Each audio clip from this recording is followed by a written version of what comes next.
When Sorcerers Battlegrounds launched in 2023, it quickly made a name for itself as one of Roblox's most engaging Battleground-style games. Developed by Outrage Fan Club, it offered something different from the platform's usual anime-inspired RPGs. Arena-based PvP combat where skill mattered above all else, in a landscape dominated by games like Blox Fruits, Project Slayers, and anime adventures, Sorcerers Battlegrounds stood out. Players weren't just grinding levels or farming stats. They were entering arenas and dueling each other with crazy curse techniques ripped straight out of JJK, and proving who was the better fighter in real time.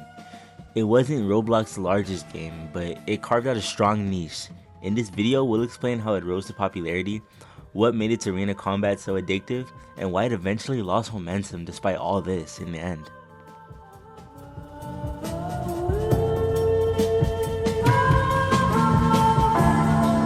No, he's not. It's like 4 minutes.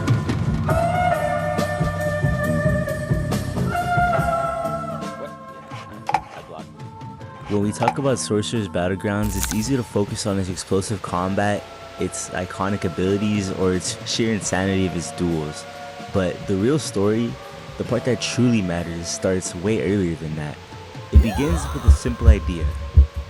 What if Roblox could have a Battlegrounds game that didn't rely on grinding, but pure skill? That question drove Outrage Fan Club, a small but incredibly bold development team, to try something different. While many Roblox games in 2023 leaned heavily into anime grinding loops, endless quests, XP farming, stat training, you know, the sort of thing, kind of like Blox Fruits, this team saw an opportunity to create something leaner, tighter, purer, something that didn't ask for your hours, only your talent. And that's where the sparks of Sorcerer's Battlegrounds was born. At least until crazy combos started being made, and then you needed to put some hours in. This wasn't just another anime game. It wasn't pretending to be an open world RPG.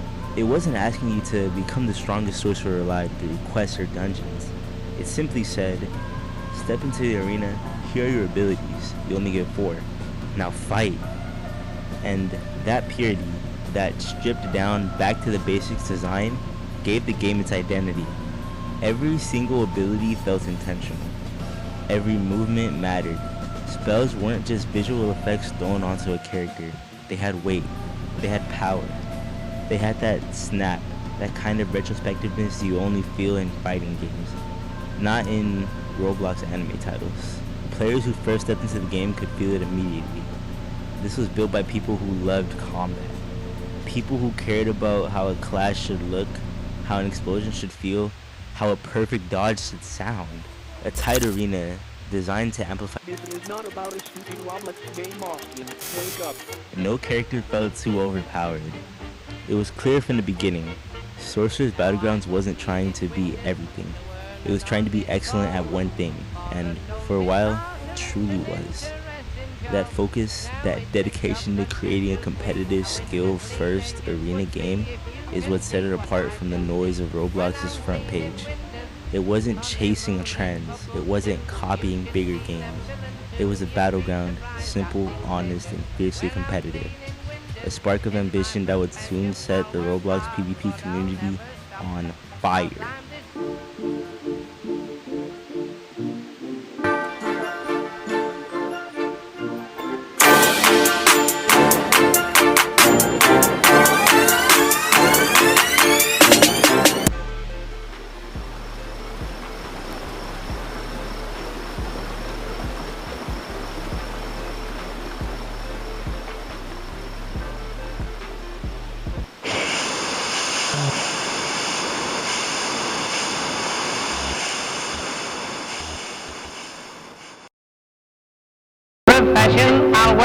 The rise of Sorcerers Battlegrounds didn't happen all at once.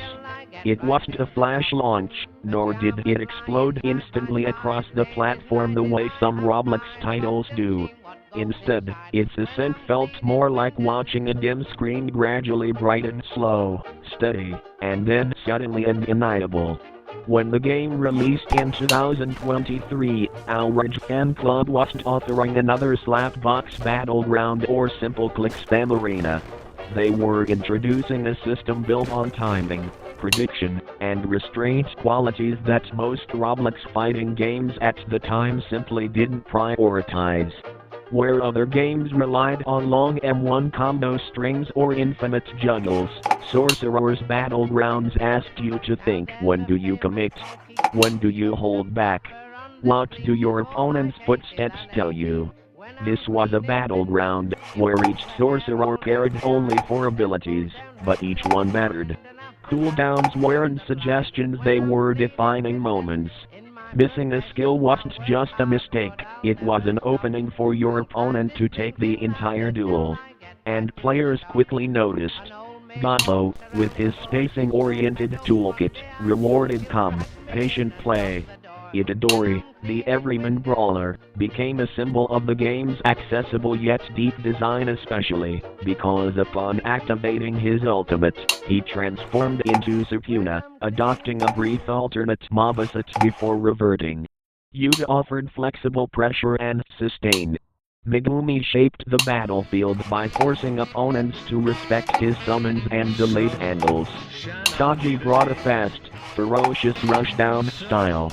Nahito disrupted the comfortable rhythm of fights with deceptive spacing and unpredictable chains.